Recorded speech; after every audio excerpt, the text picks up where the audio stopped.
Buenos días, hoy 24 de marzo vamos a ver el tema de funciones vectoriales. Vamos a definir qué es una función y sus características. Vamos a denotar a un vector con la letra R y en la parte superior con una flecha que significa que estamos hablando de un vector. Entonces, un vector lo definimos como...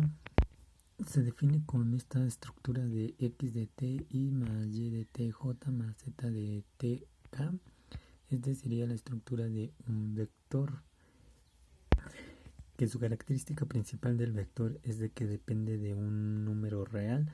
Entonces, como depende de un número real, el número real que nosotros propongamos, este número real denotado con la variable t nos va a arrojar un vector. En este caso estamos hablando de un vector con tres componentes, que es x, y y z.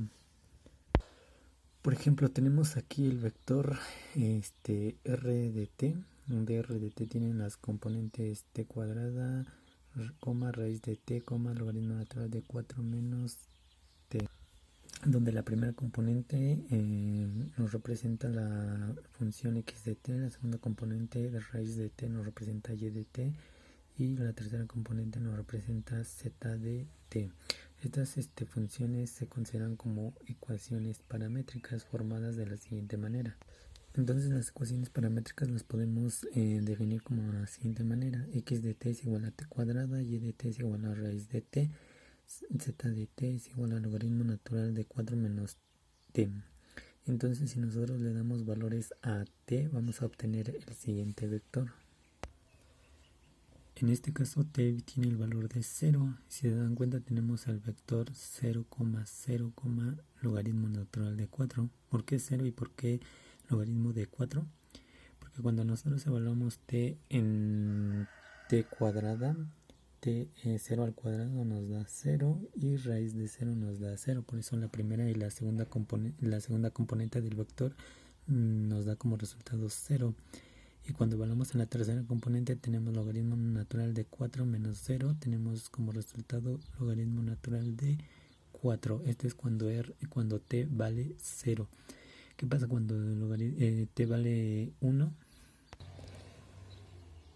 Cuando t vale 1 tenemos el siguiente vector.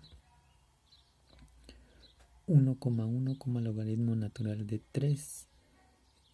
Y cuando t vale 2 tenemos 4, raíz de 2, logaritmo natural de 2. Estos valores de t son los que se evalúan en las componentes que tenemos aquí.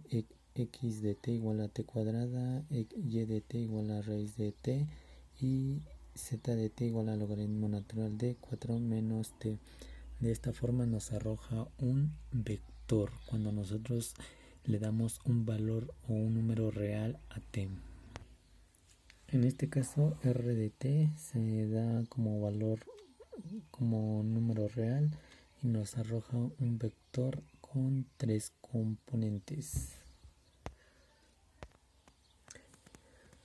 Como podemos ver, podemos formar un vector con dos componentes o con tres componentes, xy o xy y z. Esas funciones de x, y y z se consideran como ecuaciones paramétricas. Todas las características de una función vectorial son similares a una función normal. ¿Qué hacíamos con una función normal? Con una función normal determinábamos si la función es continua o es discontinua. Calculábamos el dominio, contradominio, la función de límite, la derivada e integral. Entonces, a este tipo de funciones vectoriales también vamos a hacer lo mismo. Vamos a ver cómo encontrar el dominio de una función vectorial, cómo sacar el límite de una función, derivar una función vectorial e integrar la función vectorial. Pero eso lo veríamos en los siguientes capítulos.